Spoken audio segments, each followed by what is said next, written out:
qué bueno, Víctor Bisonó. Bueno, Ito, tú tienes un desafío serio ahí en el Ministerio de Industria y Comercio. Probablemente ahí hayan algunas cosas que corregir o que hacer. Cuéntanos, ¿cómo ha sido ese proceso? ¿Cómo te sorprendió la designación para el próximo 16 de agosto? Bueno, primero ya lo hice por las redes, que es la comunicación de hoy día, pero en este que es mi primer programa, Ah, qué bueno. después de la nominación por parte del presidente, agradecerle al presidente la confianza y darle seguridad a él, al país, a mi familia, que pondremos todo nuestro empeño en realizar una labor como siempre lo hemos hecho en donde nos ha tocado estar, dando lo mejor de nosotros y del equipo que podamos conformar. Y Bueno, luego, sí, sí, adelante. sí, y luego a la pregunta, nosotros nos integramos a la campaña del presidente Abinader procurando un cambio en la República Dominicana después de 16 años de gobierno del PLD, que no es un cambio solamente en la República Dominicana, que es un cambio que se da al mundo en un momento muy especial con esto del coronavirus, que arrastra además una pandemia mayor, que será el tema de la economía, y eso nos obliga a cerrar fila con el presidente, que tiene las mejores intenciones, desde luego, como lo ha ya dicho en su plan de gobierno y como lo ha demostrado en sus acciones, de trabajar unidos todos los dominicanos para relanzar nuestro país. Y con mucho gusto hemos asumido el reto. Ito, a usted yo les conozco desde hace bastante tiempo, pero fundamentalmente tengo entendido que usted comenzó sus funciones públicas con el estimado amigo Marco Subero Sajiún, ¿verdad? Bueno, en honor a la verdad, En tengo aquellos lo mejor tiempos. y la mejor enseñanza del ingeniero Marco Subero, que el tiempo se ocupa de poner a cada cual en su lugar, y para mí, si no el mejor, uno de los mejores ministros de Obra Pública y funcionarios públicos. Su trayectoria está ahí. Fue Yo administrador de la ingresé CDE también. también, yo fui jefe de despacho de Obras Públicas y de la Correcto. CDE, pero yo entré en el tren administrativo en el año 81-82, en obra pública específicamente cuando era ministro Pedro Delgado Malagón. Yo comenzaba a entrar a estudiar en la universidad. Muy bien, muy bien. Bueno, y durante la campaña Ito, uno de los temas en los cuales tú manifestaste preocupación fue el tema de los combustibles y coincidencialmente, bueno, te tocará manejar ese tema por un buen tiempo. Cuéntanos un poco de cuáles son las expectativas del nuevo gobierno respecto a esa carga fiscal, que evidentemente es una competencia del Congreso Nacional cualquier modificación, pero que se ha caracterizado por ser un punto de poca transparencia la aplicación de esta fórmula en el Ministerio de Industria y Comercio. Ciertamente, Laura, hemos estado familiarizándonos de lo que ya conocíamos con lo que son la variación de los precios y los componentes. Hay una fórmula de paridad que se trabaja aquí con 9 elementos, la fórmula. Elementos que varían permanentemente, que hay referencias, por ejemplo, con precio de petróleo, con costo de terminales, con participación de detallistas o toda la cadena.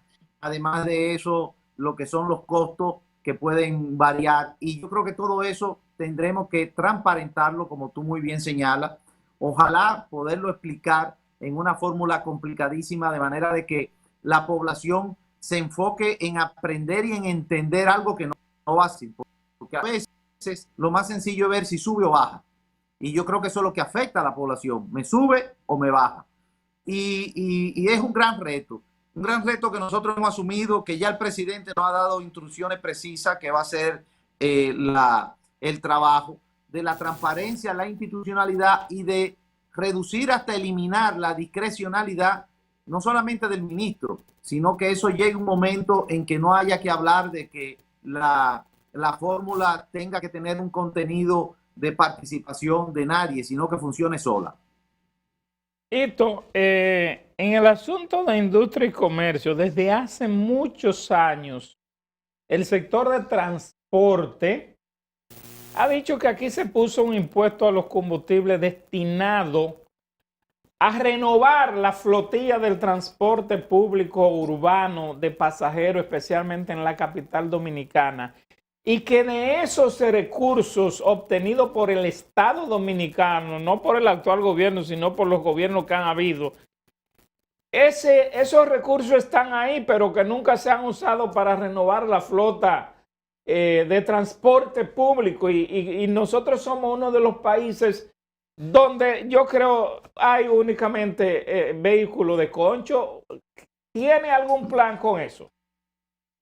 Fíjate, eso es parte de lo que nosotros, a partir de esta etapa, comienza nuestro equipo, con el equipo del ministerio, a tener reuniones.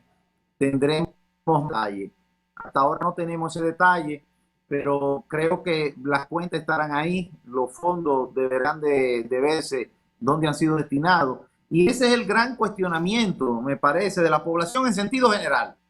En todos los países del mundo se paga impuestos, en uno más que otro. El problema es en qué se invierten, cuál es el servicio que se le da a la población, a dónde va el dinero que tú entras.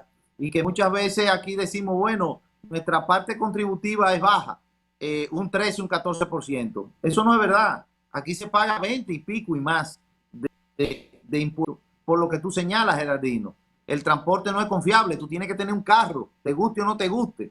Si tuviéramos un servicio de transporte a nivel nacional o en las principales ciudades, quizás como en otros países del mundo, tú dejas el carro en tu casa o no tienes vehículo. Entonces, lo que se pregunta el ciudadano es, ¿qué hacen con mi dinero? No importa pagar impuestos si tú lo devuelves en servicio. Y eso es parte de los retos que nosotros tendremos en el caso del Ministerio de Industria y Comercio. Es un reto a todos, que transparentar, que dar cuenta y también pedir a la población algo muy sencillo. 16 años de gobierno del PLD con apoyo de un Congreso completo no se resuelve en 1 o 2 semanas, ni siquiera al otro día. Se tienen muchas expectativas y hay que llenarlas y hay que comenzar a trabajar en eso. Pero tienen que darle al presidente y a los ministros el tiempo de llegar, de comenzar a trabajar y comenzar esas transformaciones. Hito, uno de los puntos que asumió la pasada gestión fue la de pasar todo lo relativo a MIPYMES al Ministerio de Industria y Comercio. Hubo cambios importantes en lo que tenía que ver con el que en el pasado era ProMIPYME, que se convirtió en Banca Solidaria, y se creó un viceministerio de MIPYMES que evidentemente en esta coyuntura tiene una labor muy excepcional. Estamos hablando de que miles de MIPYMES se encuentran en situaciones de dificultad, en adición a las miles que han tenido que sencillamente cerrar por el efecto económico de la pandemia en nuestro país. Cuéntame primero si esa estructura actual se piensa mantener o si habría algún cambio en lo que inicialmente han discutido. Y segundo, ¿qué plan se impulsaría desde el gobierno para apoyar a las MIPYMES que logren sobrevivir a estos meses y que van a necesitar algún tipo de facilidad desde el Estado para realmente llegar a un punto de recuperación? Esa es una parte que primero preocupa mucho al presidente, a nosotros también, y que va a ser un eje central del impulso, no solamente para los ciudadanos y los pequeños, medianos empresarios, sino para la propia economía, que se fortalece y se dinamiza con aquellos que tienen 2 y 3 empleos, que quizás no se ven esas grandes chimeneas o esas grandes industrias, pero tú lo sumas todo y son quizás mucho más que lo que sí se ven. Y hasta llegar en algún momento con el tiempo, con el respaldo que hay que darle para la se va a mantener en el ministerio, está trabajando no solamente desde el ministerio, sino también con Hacienda, con fondos especiales, con planes para que tradicionalmente las pequeñas empresas, las que son micro y pequeñas empresas, no duran más de 2 años, porque no tienen el acompañamiento para manejarse, el financiamiento, y también en algo que hemos pensado, que es el apoyo para que puedan capitalizarse y lo que ellos venden poderlo tener en la mano lo más rápido posible para seguir trabajando los recursos. Y en eso estamos trabajando. Va a ser muy importante y le vamos a dar mucho apoyo. Hito, en el caso de industria y comercio, se ha anunciado la posibilidad de una reforma constitucional, según el próximo consultor jurídico del Poder Ejecutivo. ¿Cómo usted ve esto de la reforma constitucional? Porque usted todavía es diputado y fue diputado y participó activamente en esos temas. ¿Cómo usted ve eso de la reforma constitucional? Y si hay algún aspecto que tenga que ver en eso con industria y comercio. Bueno, lo primero es que también fui asambleísta. Sí. Y mi participación está grabada, hay fílmicas que se puede ver y contactar. Y el caso de por qué se ha tocado el tema de una posible modificación es el caso de la justicia. Nosotros en el 2010 éramos miembros del Consejo Nacional de la Magistratura. Lo fuimos por 8 años, electo 2 veces a unanimidad como legislador de oposición en la Cámara Baja. Y en ese momento, cuando se incluyó al procurador en el grupo del Consejo Nacional de la Magistratura, nosotros nos opusimos.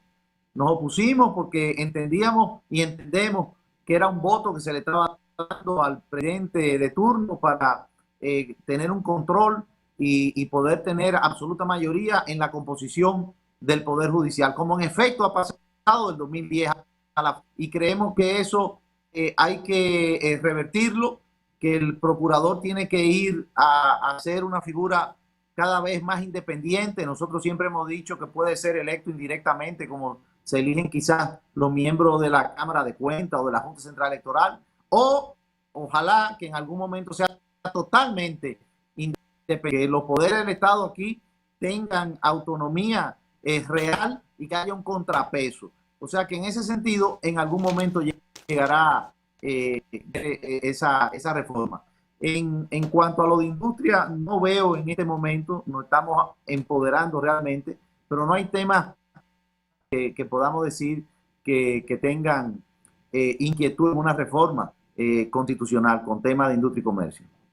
Hito, bueno, evidentemente hay un proceso largo de involucramiento en la institución y de redefinición de sus próximos pasos, pero para cerrar, un punto pendiente en la agenda del ministerio tiene que ver con la implementación de la ley de emprendedurismo que fue aprobada hace unos años ya en el Congreso Nacional. ¿Tienes idea de cómo van los avances y cómo se pudiera pensar en esta gestión, la implementación de muchos de los mecanismos que están previstos en esa ley como uno de los paliativos a la situación que actualmente viven las MIPYMES? Fíjate, Laura, como te dije hace un rato, era la primera reunión de acercamiento con el ministerio de los equipos de trabajo. Ya luego veremos qué hay ahí, cómo lo han desarrollado, cómo se ha implementado cada una de las 5 áreas que tiene el ministerio de zonas francas y regímenes especiales de comercio exterior, comercio interior, industria y MIPYME. Una parte del emprendedor va directamente a la... O sea, eso es, yo creo que el corazón que motoriza la inquietud, la entrega, el desarrollo de cada una de las pequeñas y medianas empresas y más la micro, que comienzan con 1 o 2 personas. Así que eso tendrá todo el apoyo del ministerio. Y no solamente el ministerio, quiero dejar claro que ya hemos estado estudiando con la parte del impositiva con el próximo ministro de Hacienda, cómo se le va a dar el impulso a los primeros 2 años para que se puedan consolidar y formalizarse, prepararse para poder sobrevivir a más de 1 o 2 años sin tener las cargas que la anclen o la hagan desaparecer, y que lo podamos llevar de la mano en conocimiento de administración, de finanzas, de organización gerencial, para que puedan sobrevivir y fortalecer el sistema donde pueden conseguir financiamiento también, que hoy se le llama banca solidaria, principalmente con el banco estatal. O sea, todas esas son cosas que estamos viendo y vamos a poner una atención de primera para impulsarla, dinamizarla y obtener más empleo y desde luego la formalización de todo aquel que se ponga a trabajar. Bien, muchísimas gracias, Cito Bisonó, futuro ministro de Industria y Comercio. Bueno, en apenas unos días estaremos viendo su designación, que ya fue anunciada por el presidente electo Luis Abinader. Gracias, Cito, por habernos concedido esta primera entrevista. Y bueno, estaremos a la expectativa de esas primeras reuniones y sobre todo de ver cómo se siguen desarrollando estos planes iniciales del Ministerio de Industria y Comercio bajo esta nueva gestión. Despedimos a Ito, también despedimos la entrega del día de hoy. Geraldino González y una servidora, Laura Castellanos, estuvimos con ustedes. Nos vemos aquí mismo mañana a la misma hora. Hasta entonces.